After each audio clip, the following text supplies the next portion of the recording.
Allez les geeks! Aujourd'hui, vidéo consacrée à l'adaptation BD de Batman de Tim Burton, film sorti en 1989 avec, bien évidemment, Michael Keaton dans le rôle de Bruce Wayne, Batman, Jack Nicholson dans le rôle du Joker et bien sûr Kim Basinger, voilà, le love interest de Bruce Wayne dans le film.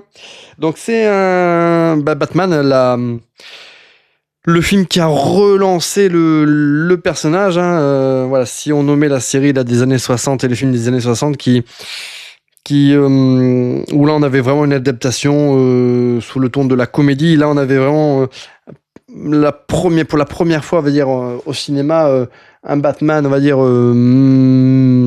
enfin sérieux, détective. Voilà, c'est pour beaucoup la meilleure adaptation du personnage à l'écran. C'est un film que j'aime particulièrement, bien que je concède qu'il a quand même un petit peu vieilli. Donc c'est l'un des films qui a relancé le genre. Alors, il ne faut pas occulter non plus que il y avait bien évidemment en 78 Superman, qui est vraiment pour moi le film qui a relancé le genre en super-héroïque, et puis qui a permis aussi pas mal de projets, que puissent se réaliser pas mal de projets en suivant. Mais en tout cas, voilà, Batman, c'est l'un, voilà, des fers de lance de ce renouveau du cinéma héroïque fin des années 80. Donc cette adaptation BD aux éditions Comics USA est plutôt sympa. Voilà, elle reprend bien évidemment l'histoire de ce film culte, voilà, qui avait voilà, une sacrée bande originale. C'était Danny Elfman, bien évidemment.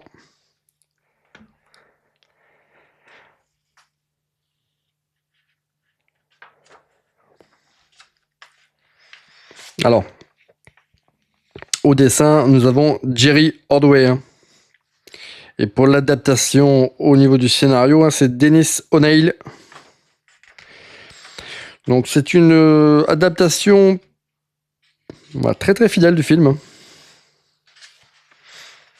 avec des dessins plutôt sympas.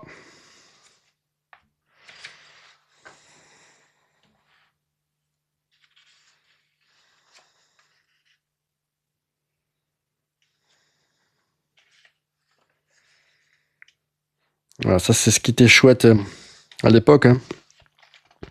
C'est que tous ces films comme ça donnaient droit à des novélisations en roman ou en BD, chose que l'on voit quand même beaucoup moins depuis pas mal de temps.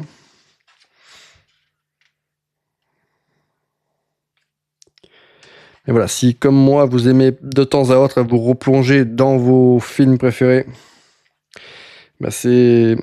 ces novélisations de BD sont plutôt cool.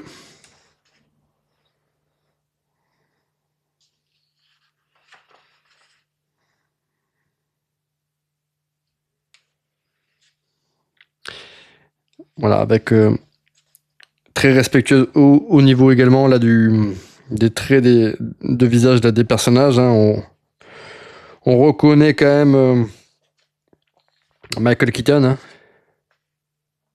et ici Jack Nicholson.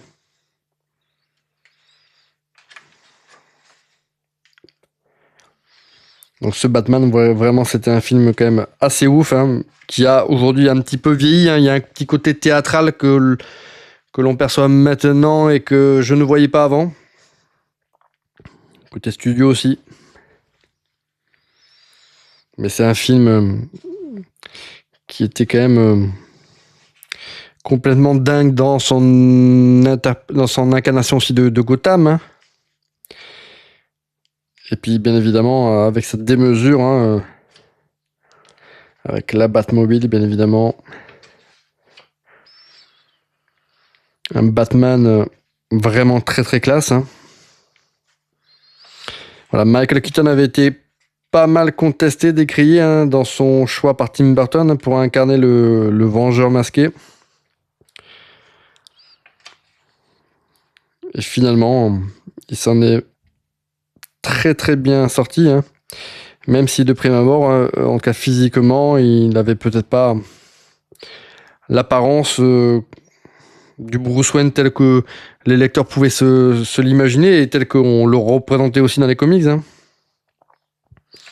Mais aujourd'hui, personne n'irait dire que Michael Keaton n'était pas un bon Bruce Wayne Batman, hein.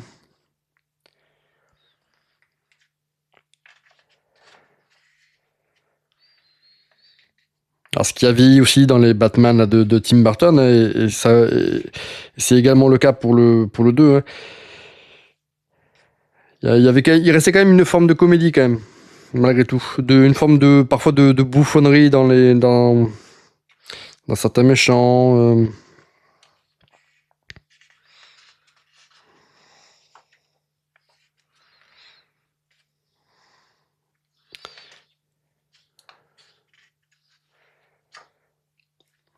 Et bon, à l'époque, voilà, imaginez un film avec Batman, une Batmobile, son vaisseau, là, je sais plus comment on l'appelle, mais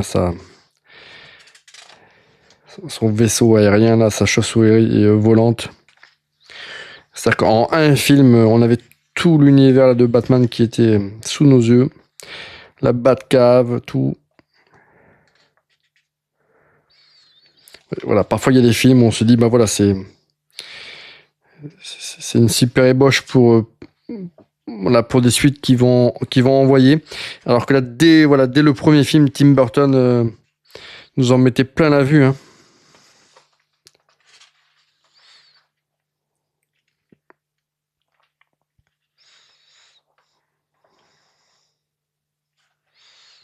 Voilà, avec un Jack Nicholson qui était incroyable dans le rôle du Joker.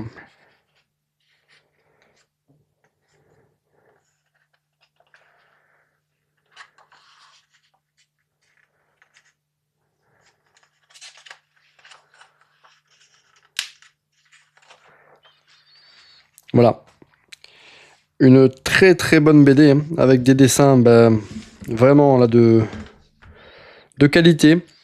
Reste toujours pareil dans ces BD de cette époque-là.